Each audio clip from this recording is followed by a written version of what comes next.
The conference room felt too cold. Admiral Rebecca Stone noticed it first, the way her breath almost formed mist in the recycled air of Providence Station. Someone had turned down the temperature, probably trying to save power. She made a mental note to fix that later, though she suspected later might never come. Across the polished metal table sat Ambassador Quinvell of the Hastory Union. The alien looked like someone had crossed a praying mantis with a politician, all sharp angles and calculating eyes.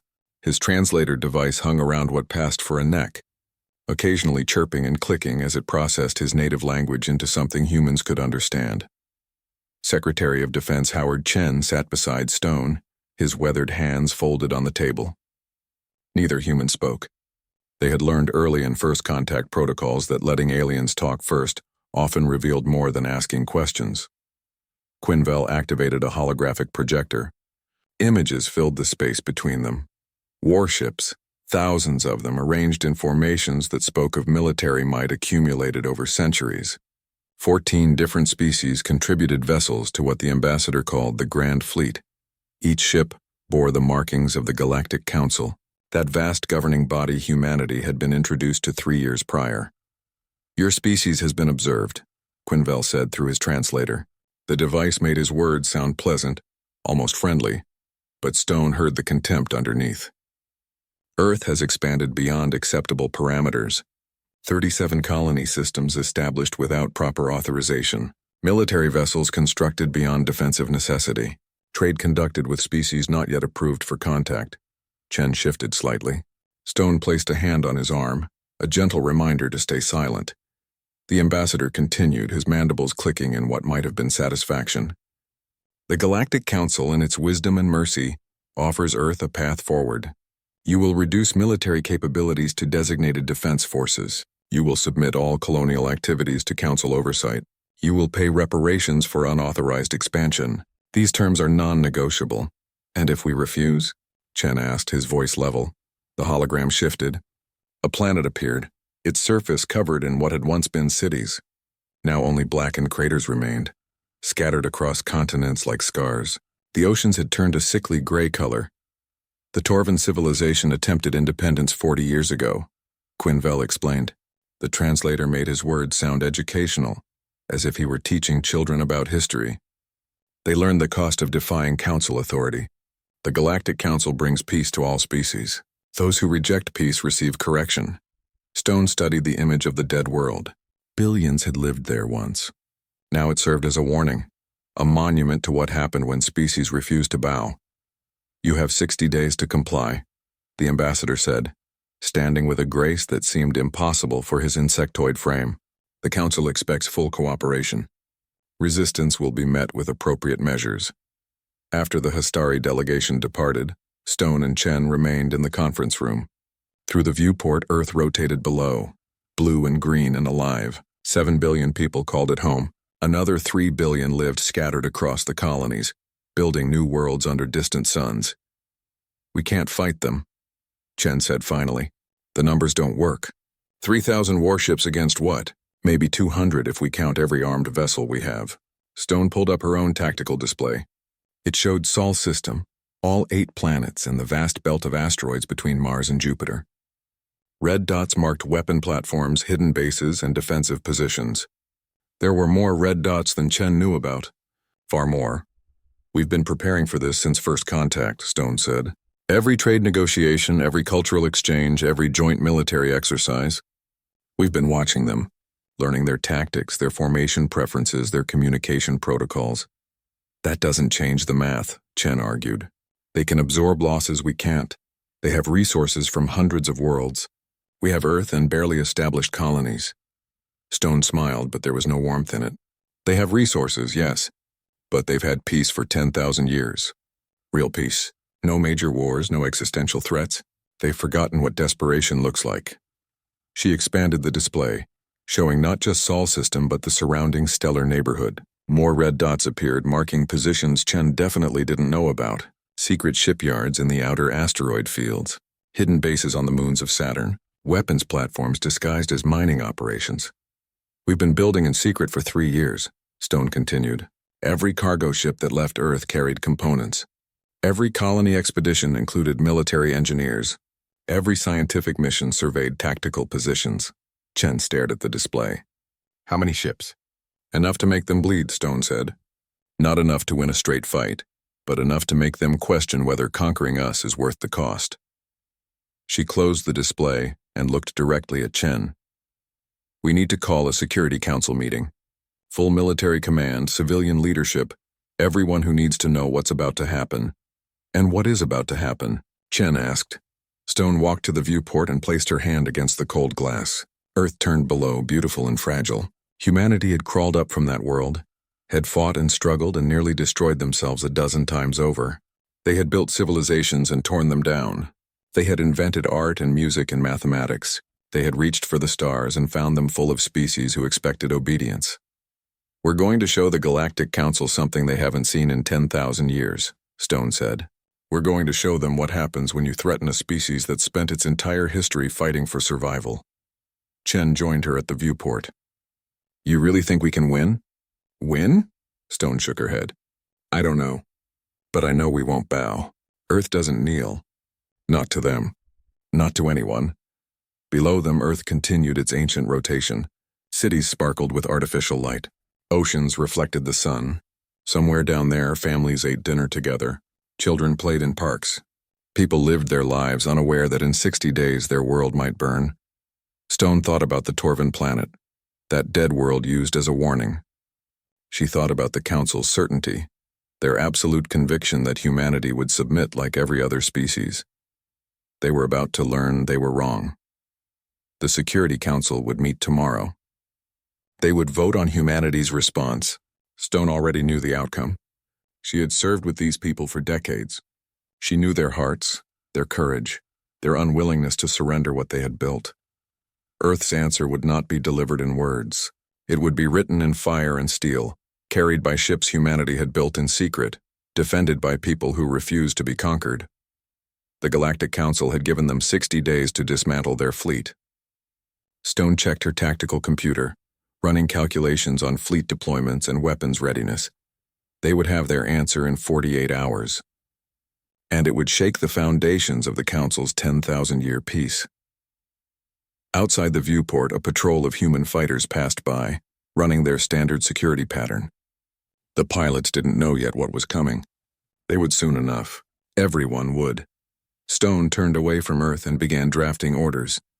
The Iron Armada was about to reveal itself, and the galaxy would never be the same. 48 hours passed like a countdown to something inevitable. Ambassador Quinville returned to Providence Station expecting signatures on surrender documents. Instead, he found the corridors strangely empty. Service personnel had vanished. The usual bustling activity of a major orbital facility had given way to an eerie quiet. Admiral Stone waited for him in the observation deck, a massive transparent dome that offered unobstructed views of Earth and the space beyond. She stood with her hands clasped behind her back, watching her planet rotate below. The ambassador's security detail remained at the entrance. This meeting would be private. Admiral, Quinville said through his translator. I trust you have Earth's compliance ready for transmission? Stone turned to face him. In her hand, she held a small data crystal, the kind used for secure information transfer between species. She held it out to the ambassador. This contains our answer, she said.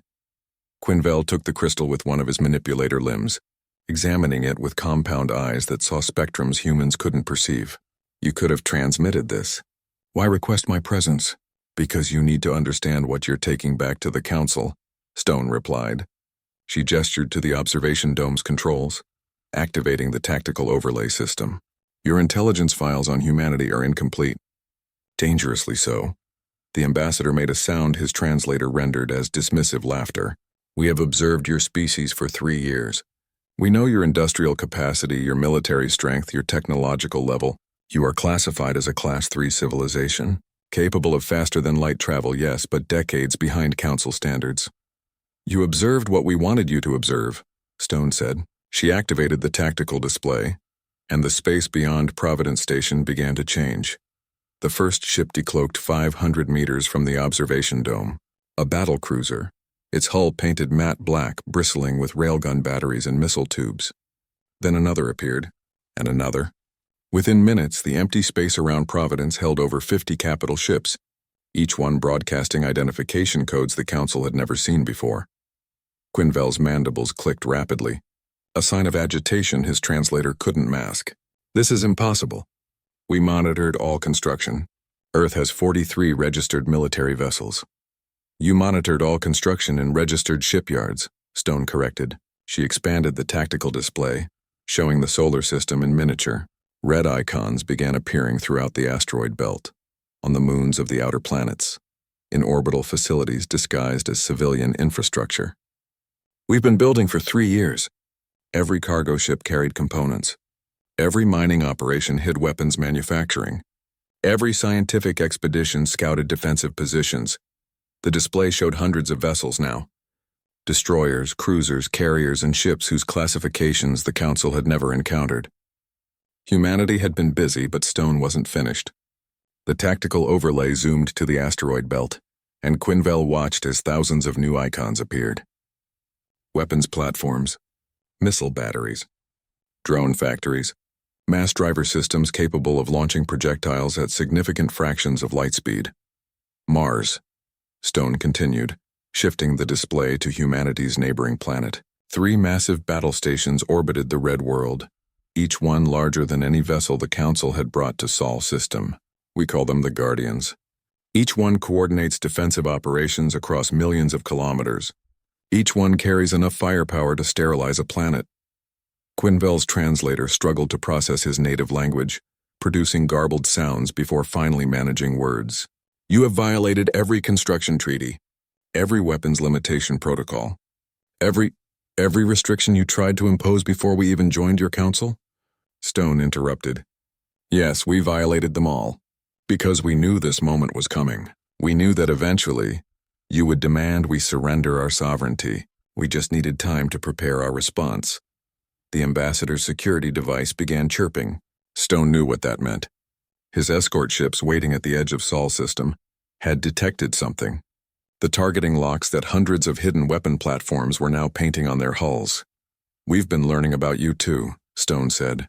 Every joint exercise taught us your formation preferences. Every cultural exchange revealed your strategic thinking. Every trade negotiation showed us your weaknesses. The Hastari rely on shield strength.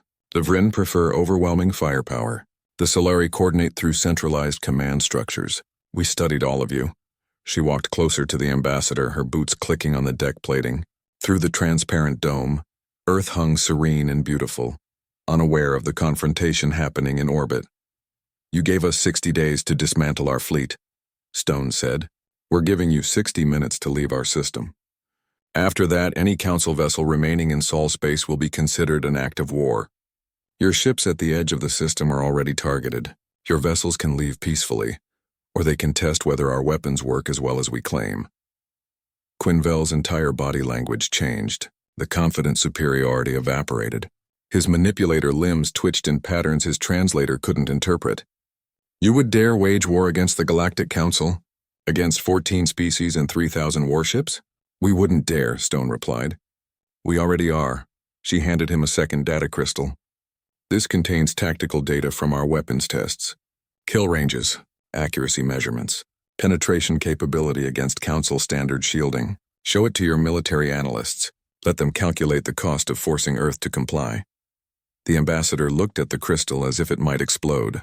The Council will not accept this defiance. Then the Council will learn an expensive lesson, Stone said. She walked back to the viewport, dismissing the ambassador with her posture. Humanity spent 10,000 years fighting wars. We nearly destroyed ourselves a dozen times. We learned to build weapons that could crack planets. We learned to fight in ways your peaceful civilizations forgot centuries ago. She turned back to face him one final time. You have 58 minutes to clear our system. Use them wisely. Quinvel fled the observation deck, his security detail scrambling to keep pace. Stone watched him go, then activated her communication system.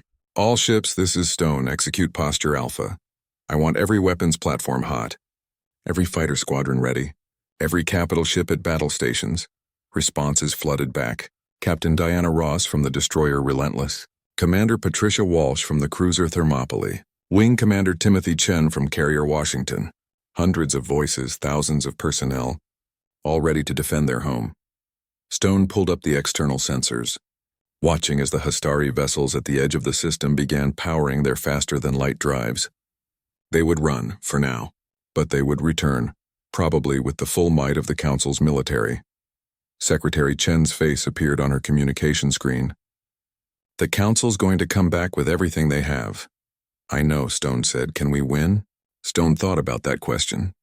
She thought about the secret shipyards still building vessels. She thought about the colonies preparing their own defenses. She thought about 3 years of preparation, of sacrifice, of building an armada in secret, while the Council watched and saw nothing. I don't know if we can win, she admitted. But I know we can make them bleed. I know we can make them question whether conquering us is worth the cost. And I know that Earth will never bow. The Hastari ships jumped to faster-than-light speed, vanishing from Sol system. They would carry Earth's answer back to the Council. They would show the tactical data, the weapons readouts, the proof that humanity had been preparing for war while pretending to consider peace. Stone wondered how the Council would react. With shock? Anger? Fear? It didn't matter. Earth had shown its hand. The Iron Armada was real, and the galaxy would have to deal with that reality. She looked out at the battle cruisers still holding position around Providence Station. Ships built in secret, crewed by volunteers who knew they might die defending their home. Weapons of war created by a species that had known nothing but war for its entire history. The Council had demanded Earth bow. The Iron Armada had answered. Now both sides would learn what that answer truly meant. Fleet Marshal Torin of the Vrin Concordat had pacified 40 species during his 2-century career. Some had required negotiation. Others had required demonstration of force. None had required sustained combat. The Vrin military doctrine emphasized overwhelming displays of power, followed by swift capitulation. Humanity would be no different. His peacekeeping force consisted of 200 warships drawn from the Vrin Concordat's Second Fleet. Carriers, cruisers, destroyers, and support vessels arranged in the standard Council formation known as the Shield Wall. Overlapping energy shields created a defensive barrier while massed weapons provided concentrated firepower. The formation had broken resistance on every world that dared oppose Council authority. Torin reviewed the tactical data from Ambassador Quinvel's report. Yes, the humans had hidden ships. Yes, they possessed more weapons than initially calculated, but numbers told only part of the story. The Vrin had fought wars when humanity still lived in caves. Their technology had been refined over millennia. Human vessels might be numerous, but they were crude, primitive, built in haste by a species barely capable of faster-than-light travel. The fleet emerged from jump space at Sol system's edge, drives still radiating heat from the transition. Torin's command ship, the Voice of Unity, occupied the formation's center. Around him, his captains reported ready status. Shields at full power, weapons charged, sensors sweeping for targets. Broadcast on all frequencies, Torin ordered. Humanity, you have one final opportunity to surrender. Power down your weapons and prepare for Council inspection. Resistance will be met with appropriate force. Silence answered him. The human fleet maintained position near Neptune's orbit. Roughly 400 vessels arranged in loose clusters rather than proper formation. Torin's tactical officer noted their poor discipline, their scattered arrangement, their apparent lack of coordination. They don't even know how to form a proper battle line, the tactical officer said with amusement. Torin agreed. The humans would learn today why proper military doctrine mattered. Advance to engagement range. Maintain shield integrity. Prepare to demonstrate Council authority. The shield wall moved forward, a perfect geometric formation sliding through space with practiced precision. Torin had executed this maneuver dozens of times. The enemy would see the impossibility of their situation, would recognize the futility of resistance, would surrender before real bloodshed began. The space between the fleets erupted. Torin's first warning came from the collision alarms. Objects approaching at high velocity from unexpected vectors. His sensors struggled to classify them. Too small for ships. Too fast for missiles. Heat signatures indicated they had been dormant, powered down, drifting in space for days or weeks. Kinetic mines, thousands of them scattered throughout the engagement zone, activated by the heat signatures of the Vrin fleet. Each mine massed several tons of dense metal. Each traveled at speeds measured in kilometers per second. When they struck the shield walls overlapping barriers, the energy shields flared and held, but the formation buckled as captains maneuvered to avoid impacts.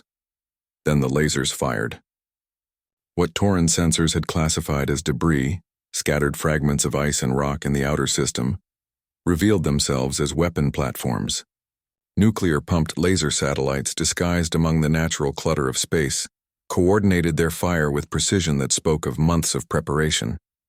The shield wall's integrity collapsed. Ships veered away from each other, seeking individual survival over formation cohesion, and into that chaos the human fleet attacked. They didn't charge like honorable warriors seeking glorious battle. They struck like predators hunting wounded prey. Destroyer squadrons emerged from positions that should have been empty, their drives running cold until the last possible moment. Railgun batteries fired from point-blank range, punching through shields weakened by laser fire and kinetic impacts. Captain Diana Ross commanded the destroyer Relentless, leading a squadron of 8 vessels against the Vryn left flank. Her tactical officer fed constant updates, enemy shields fluctuating, point defense tracking their approach, firing solutions locked on their hull. All ships execute attack pattern Delta, Ross ordered. Her voice remained calm despite the situation. She had trained for this. They all had. Full burn toward the enemy, fire torpedoes at 2,000 meters, no evasive maneuvers until weapons away. Her crew understood what she was ordering. A straight run toward an enemy with functioning point defense meant losing ships, but it also meant the enemy had to divide their attention, had to split their defensive fire across multiple threats. Some torpedoes would die, others would reach their targets. Relentless shuddered as her engines pushed to maximum thrust. Around her, 7 other destroyers matched her course. The distance to the Vryn cruiser closed rapidly. 3,000 meters, 2,500, 2,000. Fire all tubes, Ross commanded. 40 torpedoes launched in a synchronized spread. Vryn point defense lasers tracked and destroyed most within seconds, but not all. 3 warheads struck the cruiser's weakened shields, detonating against the barrier with enough force to punch through and scar the hull beneath. Ross felt relentless shake from near-miss enemy fire. Her damage control team shouted reports. Hull breach on deck 3, fire in the port engine compartment. Shields down to 30%. Get us out of here, she ordered, finally allowing her helmsman to evade. Relentless banked hard, her surviving engines straining. Around her, 2 destroyers weren't as lucky. She watched their icons vanish from tactical displays as Vryn return fire found them. But the cruiser they'd attacked was crippled, trailing atmosphere and debris, its communications arrays destroyed. 1 less enemy coordinator, 1 less node in the Vryn command network. Throughout the battle space, similar engagements played out. The carrier Washington launched fighters not in traditional waves but in continuous streams, denying the enemy any respite. The cruiser Thermopylae, its main engine disabled by a lucky hit, used maneuvering thrusters to spin like a top, presenting undamaged shield sections toward enemy fire while keeping its weapons oriented. Human captains fought with a desperation their enemy couldn't match. When shields failed, they used their hulls. When weapons overheated, they rammed. When their ships were dying anyway, they chose where and how that death would serve Earth's defense. Torin watched his perfect formation dissolve into a chaotic brawl. Every tactical principle he knew suggested the humans should be losing. They had weaker shields, cruder weapons, less experienced crews, but they weren't fighting by principles. They were fighting to survive. His flagship shuddered from impacts against its shields. The tactical display showed 37 Vryn vessels destroyed or crippled. Human losses numbered 17, but their remaining ships showed no sign of withdrawal. They kept coming, kept firing, kept dying to take council vessels with them. Fleet Marshal, his communication officer said, voice tight with controlled panic. We're receiving casualty reports from across the fleet. The humans are targeting communication nodes and command ships. They're trying to blind us. Torin realized his mistake. The humans had studied council tactics. They knew the Vryn relied on centralized coordination. Destroying command vessels didn't just eliminate ships, it created chaos in formations designed for perfect unity. Signal fleet withdrawal, Torin ordered, the words bitter in his throat. Fall back to jump coordinates. Maintain defensive fire. The Vryn fleet retreated, leaving their crippled vessels behind. Human ships harried them all the way to the edge of the system. launching long-range missiles and torpedoes that forced constant evasive maneuvers. By the time the last Vryn ship jumped to faster-than-light speed, the butcher's bill was clear. 37 Council vessels destroyed, thousands dead, and humanity's casualties, while painful, had proven something terrifying to Tauren's military mind. They were willing to trade lives for victory. They fought not with honor or restraint, but with cold calculation about acceptable losses. Back on Providence Station, Admiral Stone watched the Vryn fleet's retreat on tactical displays. She thought about Captain Ross, whose destroyer had died in the battle's final minutes, torpedoed while covering other ships' withdrawal. She thought about every name on the casualty list, every family that would receive news of loss. "Broadcast to all Council frequencies," she ordered. "You demanded we bow. We showed you our answer. Every fleet you send will learn the same lesson. Earth kneels for no one." The message transmitted across light years, carried by faster-than-light communication systems. Within days, every Council species would know that humanity had bloodied a peacekeeping fleet.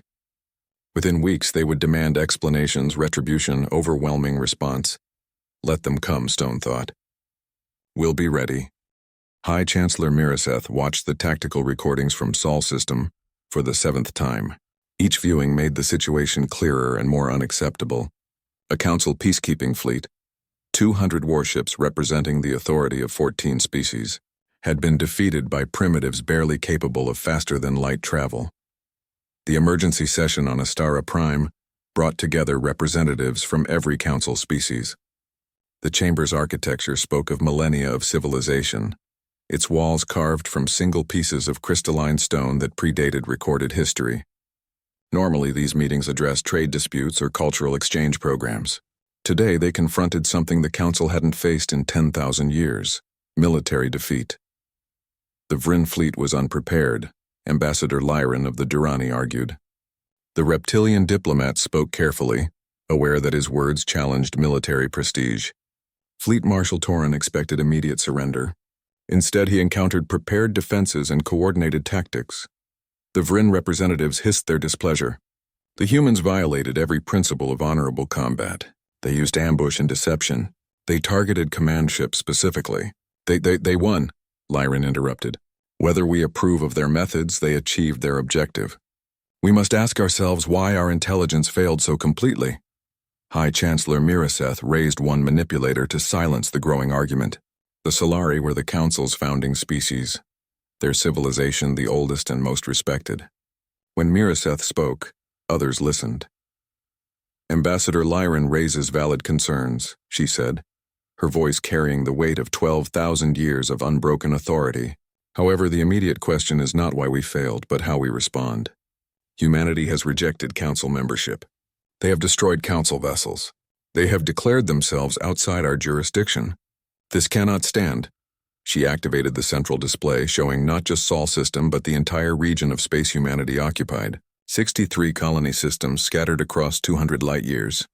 Each one potentially fortified. Each one possibly hiding weapons and ships. If we allow Earth's defiance to succeed, other species will question Council authority. Miraseth continued. The Torvan colonies rebelled 40 years ago. We made an example of them. Humanity must receive the same lesson, or we risk the collapse of everything we have built. The vote came swiftly. 2,000 warships would form the Grand Fleet. Every Council species would contribute vessels, showing unity against human aggression. High Chancellor Miraseth herself would command, demonstrating the gravity of this response. Ambassador Lyran cast the only dissenting vote, his objections recorded for history. We expand our borders into human space without consultation. We demand they pay for colonization we label unauthorized. We threaten them with the example of genocide against the Torvan.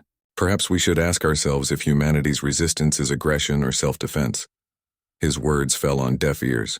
The Council had made its decision. The Grand Fleet would assemble at Astara Prime within 30 days, then proceed to Sol System for a final demonstration of overwhelming force. Light years away, Admiral Stone received intelligence reports about the Council's mobilization. Every spy, every informant, every sympathetic alien who questioned Council policy sent information through encrypted channels. The picture they painted was clear. The Council was coming with everything. She gathered her senior commanders in Providence Station's tactical center. The room held 50 officers, each one representing a squadron, a battle group, or a defensive sector. These were the people who would execute Earth's defense. These were the people who would die if the plan failed. The Grand Fleet is real, Stone said without preamble. 2,000 warships. Every Council species contributing forces. They'll arrive in Sol System within 45 days. The room remained silent. Everyone understood the math. 400 human vessels against 2,000 Council ships. Even with prepared defenses, even with tactical advantages, those numbers meant annihilation. "We can evacuate," suggested Admiral Richard Walsh, commander of the Outer Defense Perimeter. "Scatter the fleet. Hide among the colonies. Make them hunt us," Stone shook her head. "If we abandon Sol, we lose more than Earth. We lose the idea that we can stand against them. Every colony world would face the choice, submit or face destruction alone. So we fight," said Captain Timothy Chen, recently promoted to wing commander after the Vryn battle. "We hold Sul as long as possible. We make them pay for every meter of space jar. That's exactly what we do," Stone confirmed. She activated the tactical display, showing Sol System's defensive network. "But we're not trying to win. We're trying to teach them a lesson about the cost of conquering humanity." She outlined the strategy developed over weeks of planning. The Iron Armada would meet the Grand Fleet in the Outer System, near Neptune's orbit. They would fight a delaying action, forcing the Council to expend resources destroying prepared defenses. When the outer defense collapsed, they would fall back to the asteroid belt, where thousands of weapons platforms waited. When the belt fell, they would retreat to Earth's orbital space, where the lunar bases and planetary defense systems would extract a final terrible price. "We lose this battle," Stone said bluntly. "The math doesn't work any other way. But we make them bleed enough that they'll think twice before attacking our colonies. We show them that conquering humanity means fighting humanity forever." She paused, meeting the eyes of every officer in the room. "I won't order anyone to die. Every one of you can request transfer to colony defense. No questions. No judgment. But I need to know now who stays." Not one person left the room. On the colony world of New Horizon, Governor Patricia Walsh addressed 2 million civilians. Her planet, established only 15 years prior, had minimal military infrastructure and no defensive fleet. When news of the Grand Fleet's mobilization reached her, the obvious choice was evacuation. Load everyone onto colony ships and scatter into unexplored space. Instead, she stood before her people and offered them a choice. "Earth is going to fight," she said. "Admiral Stone believes Sol System will fall, but she's going to make the Council pay for it. The question for us is simple. Do we run or do we prepare to fight when they come for us?" The vote took 3 days. Not unanimous, but decisive. New Horizon would prepare defenses. Civilians with engineering backgrounds would build weapons platforms. Miners would redirect their equipment to military production. Scientists would study Council technology for weaknesses. Similar votes happened on 62 other colony worlds. Some chose evacuation. Most chose to stand. Humanity had spent 3 years preparing for war. Now they would discover if preparation was enough. High Chancellor Mirazeth watched reports of human colony activity with satisfaction. They were fortifying, preparing defenses, exactly what she expected from a species facing extinction. It would make the final conquest easier, having all resistance concentrated in defendable positions. She recorded a message to be broadcast across Council space. "We proceed not as conquerors, but as peacekeepers. We will show humanity the strength of unity, the power of civilization, the futility of their resistance. This war ends with the Grand Fleet's arrival at Sol System. Humanity will learn to bow, or they will learn to die." The message transmitted to millions of worlds. Most Council species viewed it with approval. A few, like Ambassador Lyron's people, watched with growing unease. Admiral Stone received a copy of the High Chancellor's speech. She played it for her command staff, watching their reactions: anger, determination, acceptance of what was coming. "She thinks we'll break," Stone said. "She thinks overwhelming force will make us surrender. She doesn't understand that we've been breaking and reforming for our entire history. We're good at it." She looked at the tactical display showing the assembling Grand Fleet. 2,000 ships, hundreds of thousands of personnel. The might of 14 civilizations combined against one species barely 3 years into the galactic community. Let them come, Stone said quietly. Let them learn what it costs to make Earthbow. The Grand Fleet arrived in Sol system like a moving wall of metal and energy. 2,000 warships arranged in perfect formation, their combined mass enough to affect local gravitational readings. High Chancellor Miraseth commanded from her dreadnought Unity's voice, positioned at the formation's center where coordination and protection reached maximum efficiency. Her tactical displays showed the human fleet waiting near Neptune. 400 vessels scattered in loose clusters, lacking the disciplined arrangement of proper military forces. Miraseth studied their positions, searching for tactical logic and finding only chaos. They have no formation, her military advisor observed. No coordination. They position their ships like debris rather than defenders, Miraseth agreed. The Vryn had been caught by surprise, unprepared for human treachery. The Grand Fleet would not repeat that mistake. Her ships advanced slowly, sensors at maximum sensitivity, searching for hidden mines and dormant weapons platforms.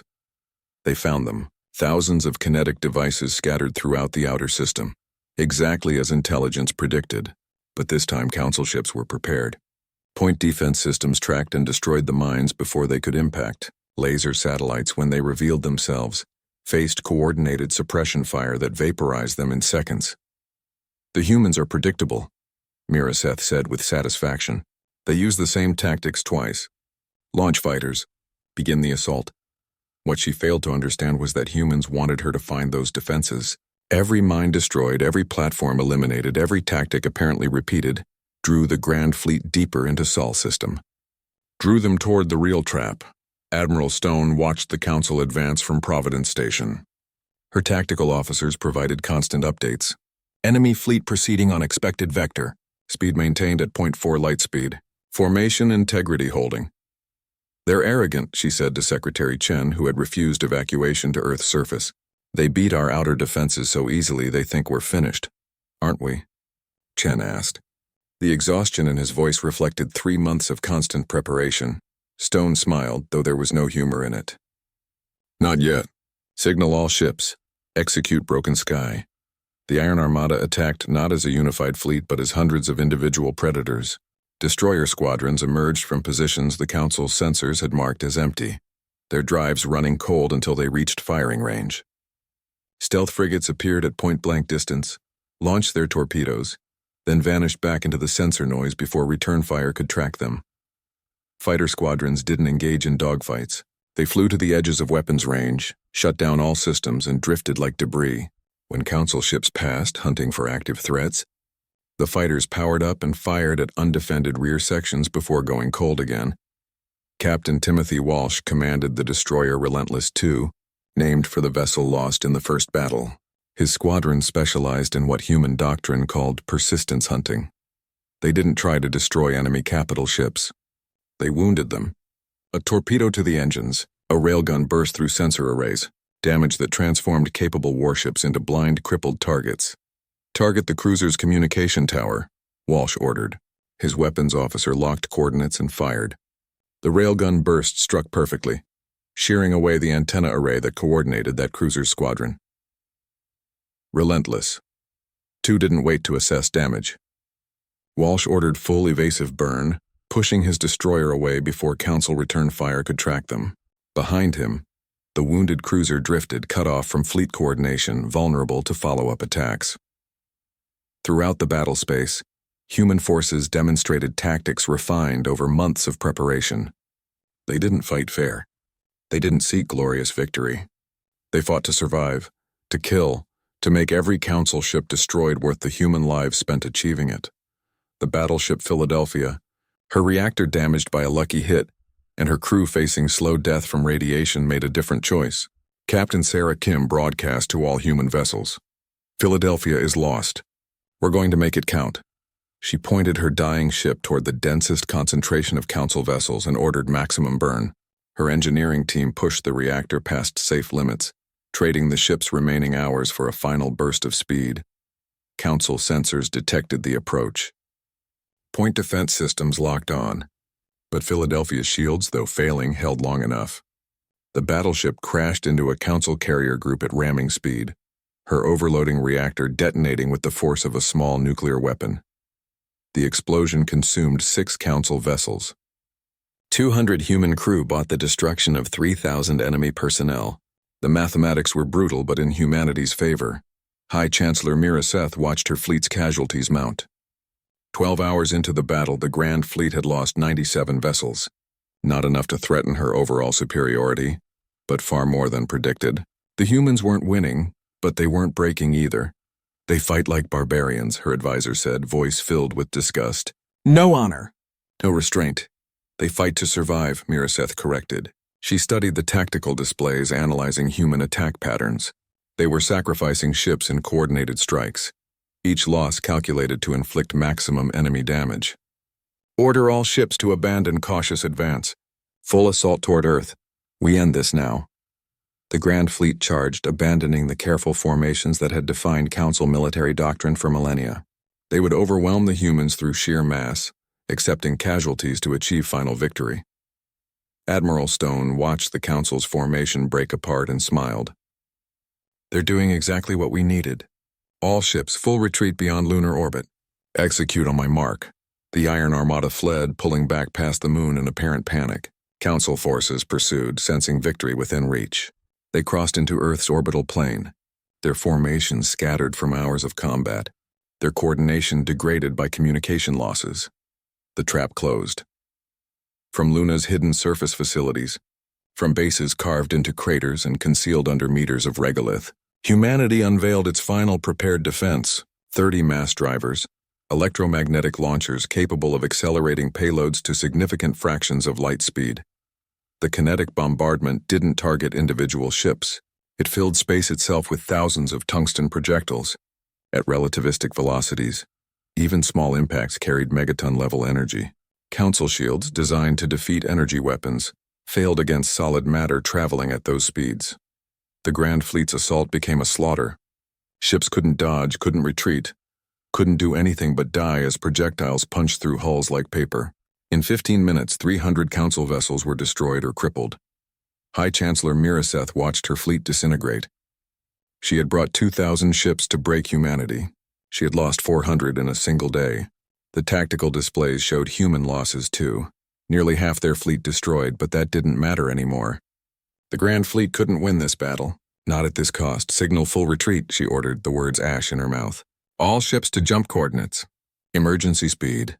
The Grand Fleet fled Sol system in chaos, abandoning their wounded, leaving behind wreckage and bodies. They had come to teach humanity a lesson. Instead, they had learned one Admiral Stone broadcast from Providence Station, her message carried by every sensor the retreating Council forces possessed.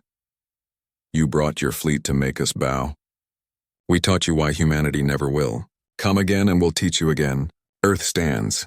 The words transmitted across light years, reaching every Council world. High Chancellor Miraseth heard them aboard Unity's voice as her dreadnought prepared for faster-than-light jump. She said nothing, but her thoughts carried terrible weight. The Grand Fleet had failed. The Council's authority had been challenged and found wanting. And somewhere in the depths of space, humanity continued to build, to prepare, to sharpen their weapons for the next confrontation. This war was far from over. 3 days after the Grand Fleet's retreat, Admiral Stone walked through the wreckage of Providence Station. Entire sections had been depressurized, their bulkheads torn apart by weapons fire that had penetrated the station's defensive shields. Emergency crews worked around the clock, but repairs would take months, maybe years. She passed through what had been crew quarters, 47 names on the memorial wall, people who had died when a Council torpedo breached the outer hull. Stone stopped at each name, committing them to memory. Lieutenant Sarah Mitchell, 23 years old. Engineer Robert Chen, father of 2. Medical Officer Diana Foster, 3 weeks from retirement. The casualties across the entire battle numbered in the hundreds of thousands. Ships destroyed, stations damaged, orbital infrastructure reduced to debris fields. Earth had survived, but the cost measured in lives that would never return home. Secretary Chen found her in the observation deck, staring at Earth below. The planet looked unchanged from space, still blue and green and beautiful, but down there families mourned. Children asked questions about parents who wouldn't answer. Spouses faced futures suddenly empty. "The colonies are asking for instructions," Chen said quietly. New Horizon, Mars base, the shipyards at Titan. They want to know what comes next. Stone continued watching Earth rotate. What comes next is we rebuild. We repair. We prepare for the Council's next move. You think they'll come back? I know they will, Stone said. We humiliated them, defeated their grand fleet, proved that overwhelming force isn't enough. The Council can't let that stand. They'll return, probably with even more ships. Chen moved to stand beside her. Can we win? Really win? Not just survive? Stone thought about that question. She thought about the tactical analyses, the casualty projections, the resource calculations. Earth had fought brilliantly, but brilliance had limits. The Council commanded resources from hundreds of worlds. They could afford to lose fleets. Humanity could not. We can't beat them in a straight fight, she admitted. The math doesn't work. They have too many ships, too many species, too much industrial capacity. If they're willing to pay the cost, they can eventually overwhelm us. Then what do we do? Stone pulled up a star chart, showing not just Sol system but the entire region of human space and beyond. We stop fighting their war. The Council thinks in terms of systems conquered, planets controlled, fleets destroyed. We change the rules. She highlighted dozens of systems throughout Council space. These are shipping routes, trade corridors, communication hubs. The Council's strength comes from unity, from hundreds of worlds working together. We make that cooperation expensive. Chen understood. Raiding, guerrilla warfare. We can't hold territory, so we don't try. We hit their infrastructure and vanish before they can respond.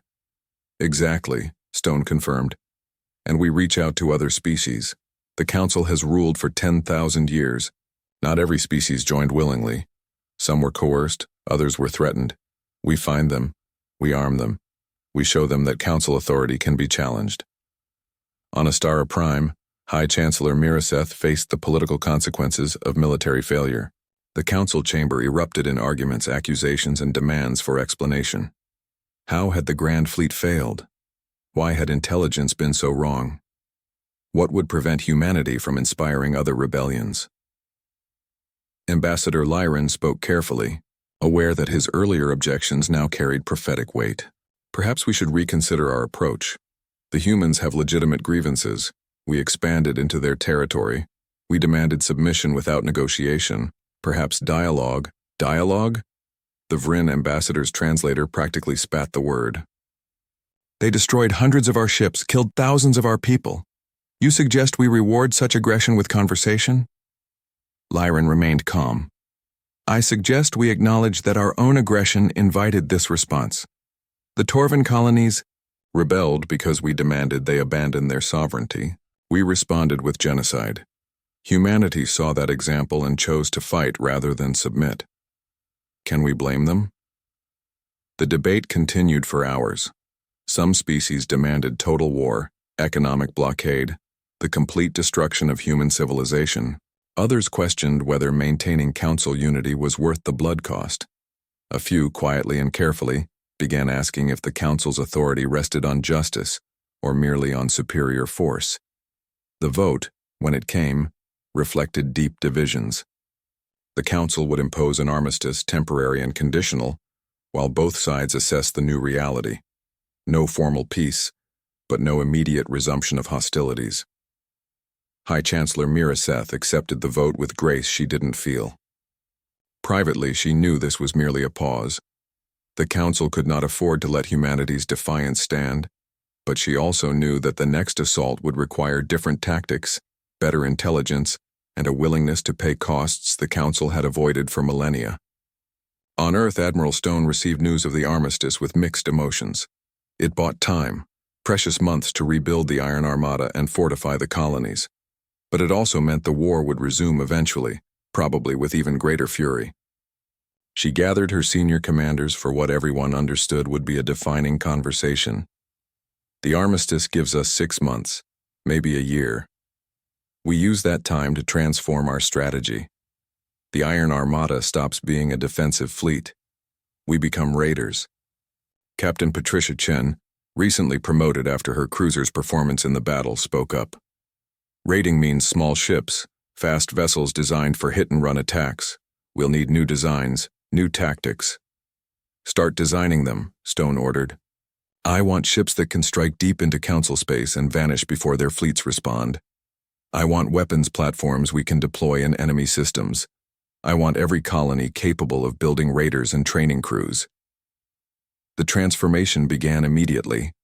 The massive battleships that had traded fire with Council dreadnoughts gave way to frigate designs emphasizing speed and stealth. Carriers focused on producing fighters capable of independent operations.